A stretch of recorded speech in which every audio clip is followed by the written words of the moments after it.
Sukses di usia muda menjadi salah satu impian banyak orang.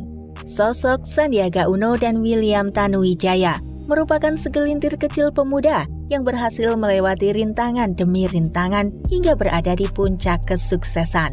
Sama-sama sukses di usia muda, lalu seperti apa perbandingan harta kekayaan Sandiaga Uno versus William Tanuwijaya, dua pemuda dari Pulau Sumatera? Yuk simak videonya! Namun sebelum ke videonya, yuk klik subscribe-nya dan nyalakan notifikasinya. 1. Masa sekolah. Sandiaga Uno dilahirkan di Pekanbaru pada tanggal 28 Juni 1969. Ia memulai pendidikannya di SD PKSD. Setelah lulus dari sana, ia kemudian masuk ke SMP 12 Wijaya, Jakarta Selatan. 3 tahun kemudian, Uno lantas melanjutkan sekolahnya ke SMA Katolik. Berbeda dengan seorang Sandiaga yang berpindah-pindah domisili di masa sekolahnya, William yang lahir dan besar di kota Pematang Siantar, Sumatera Utara, menghabiskan seluruh masa sekolahnya di kota kelahirannya tersebut, mulai dari jenjang SD hingga SMA. 2. Kuliah. Setelah lulus dari SMA, Sandiaga Uno yang berasal dari keluarga yang cukup berada memutuskan untuk kuliah ke luar negeri, tepatnya di Wichita State University di Kansas, Amerika Serikat. Karena kecerdasan yang dimilikinya, Sandiaga sukses meraih gelar Bachelor of Business Administration dengan predikat summa cum laude. Berbeda dengan William Tanuwijaya, ia berasal dari keluarga sederhana. Setelah lulus SMA, ia memilih untuk kuliah di Universitas Bina Nusantara karena dorongan ayah dan keluarganya. Menempuh perjalanan laut selama 4 hari 3 malam, hingga pernah menjadi operator warnet di saat sang ayah tidak bisa bekerja karena sakit. Tak membuat William menyerah hingga berhasil dari Universitas Bina Nusantara di tahun 2003. 3. Awal karir. Setelah lulus dari Wichita State University, ia kemudian bekerja di Bank Suma milik William Suryajaya. Sempat bekerja di sebuah perusahaan investasi Singapura pada 1993. Sandi lantas pindah ke Kanada untuk bekerja di NTE Resorts Ltd sebagai Executive Vice President NTE Resorts Ltd di tahun 1995. Di saat karirnya di atas, pada tahun 1997, ia kena PHK akibat krisis moneter dan membuatnya kembali ke Indonesia. Sempat menjadi pengangguran beberapa waktu lamanya. Sandi bersama Rosan Perkasa Ruslani akhirnya membuat perusahaan pertamanya bernama PT Recapital Advisor pada tahun 1997 yang bergerak di bidang jasa konsultan keuangan. Setahun kemudian, Sandi bersama Edwin Suryajaya mendirikan perusahaan investasi bernama PT Saratoga Investama Sedaya. Berkat ketekunan serta koneksi yang banyak, membuat perusahaan ini menjadi tonggak awal kesuksesan Sandiaga Uno. Sementara itu, usai lulus SMA, William bekerja di perusahaan pengembang game bernama PT Polehnet Indonesia.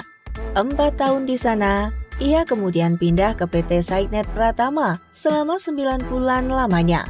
Setelah itu, ia lalu bergabung dengan PT Skiva System hingga bulan Maret tahun 2005 sebagai software developer, hingga menjadi tenaga IT dan juga Business Development Manager selama kurang lebih 2 tahun di PT Indocom Mediatama. Dengan pengalaman dan kemampuan yang dimiliki, William berhasil mendapatkan investor dan tepat di tanggal 6 Februari 2009, William dan Leontinus Alva Edison resmi mendirikan Tokopedia. Dan pada 7 Agustus, William resmi meluncurkan situs belanja online yang nantinya akan mengguncang industri e-commerce Indonesia. 4. Puncak karir. Kini, Sandiaga Uno memiliki sebuah grup usaha Saratoga yang memiliki saham di banyak perusahaan di Indonesia. Menurut catatan, hingga semester 1 2022, perusahaan investasi milik konglomerat Edwin Suryajaya dan Sandiaga Uno ini meraih pendapatan dividen sebesar 1,4 triliun rupiah, naik 58% dibandingkan periode sama tahun lalu yang sebesar 866 miliar rupiah. PT Adaro Energi Indonesia Tbk dan PT Mitra Pinastika Mustika Tbk merupakan dua perusahaan yang menyumbang pendapatan dividen terbesar bagi grup Saratoga milik Sandi tersebut. Sederhananya, Sandiaga Uno bisa meraup cuan 3 miliar per harinya hanya dari perusahaan tersebut. Sementara William Tanuwijaya merupakan pemilik saham terbesar sekaligus komisaris dan co-founder GoTo yang merupakan hasil merger Gojek dengan Tokopedia pada akhir Mei 2021 lalu. Meskipun terhitung baru, namun perusahaan ini memiliki prospek yang cukup bagus. Dalam laporan keuangan per Juni 2022 atau semester 1 2022, GoTo membukukan pendapatan bersih 3,39 triliun rupiah, naik dari 1,96 triliun rupiah pada semester 1 2021. 5. Penghargaan. Berkat dedikasinya di bidang kewirausahaan, pada tahun 2016 lalu, Sandiaga Uno sempat meraih penghargaan membanggakan dari luar negeri. Ia menerima gelar Distinguished Research Professor in Residence dari George Washington University, Amerika Serikat. Selain itu, Sandi juga pernah mendapat penghargaan sebagai figur politik populer dalam acara Indonesia PR Award 2018 Warta Ekonomi. Sementara William sempat meraih penghargaan Innovation Leadership Achievement Award di Indonesia dari The ASEAN Banker, di mana William merupakan satu-satunya perwakilan dari Indonesia yang mendapat penghargaan tersebut dan bersanding dengan 8 CEO top industri finansial se-Asia Pasifik. Selain itu, ia juga pernah meraih penghargaan sebagai Business Person of the Year 2021 majalah Fortune Indonesia. 6. Profesi di bidang lain. Selain aktif sebagai pengusaha, Sandi juga bergelut di bidang politik.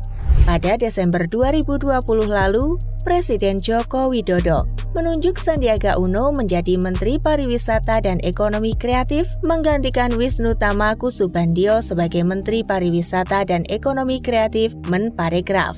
Memiliki kinerja yang cukup baik membuat Sandi masih menjadi Menparekraf hingga saat ini. Di lain sisi, William Tanuwijaya juga tak hanya bekerja di bidang kewirausahaan. Tercatat, dirinya saat ini masih aktif menjadi narasumber di berbagai acara bertemakan bisnis atau startup, yang mana dalam kesempatan tersebut ia kerap membagikan tips ataupun motivasi tentang bagaimana caranya menjadi seorang pengusaha yang sukses dalam mengembangkan usahanya. 7. Kekayaan. Pada ILHKPN pada 2021, Sandiaga tercatat memiliki kekayaan sekitar 10,6 triliun rupiah. Akan tetapi, dalam setahun terakhir, harta Sandiaga dilaporkan meningkat sebesar 6,8 triliun rupiah. Jadi secara keseluruhan, total harta mantan Wakil Gubernur DKI Jakarta itu berada di angka 17 triliun rupiah. Sedangkan William Tanuwijaya juga memiliki total kekayaan yang tak sedikit jumlahnya. Pernah menempati peringkat 148 di daftar orang terkaya di Indonesia versi majalah Klub Asia tahun 2018 dengan kekayaan sekitar 1,9 triliun rupiah. Di tahun ini, ia disebut memiliki harta kekayaan sebesar 6,6 triliun rupiah. Terlepas dari perbedaan kekayaan keduanya, satu hal yang kita tahu, mereka merupakan dua sosok pengusaha yang berhasil melewati berbagai duri yang melintang hingga sampai di puncak kesuksesan. Di sisi lain, semoga perjuangan keduanya bisa menjadi inspirasi bagi kita semua untuk tidak kenal menyerah dalam menggapai suatu cita-cita. Kira-kira bagaimana menurut kalian guys? Jangan lupa tulis di kolom komentar and see you next video. Bye-bye.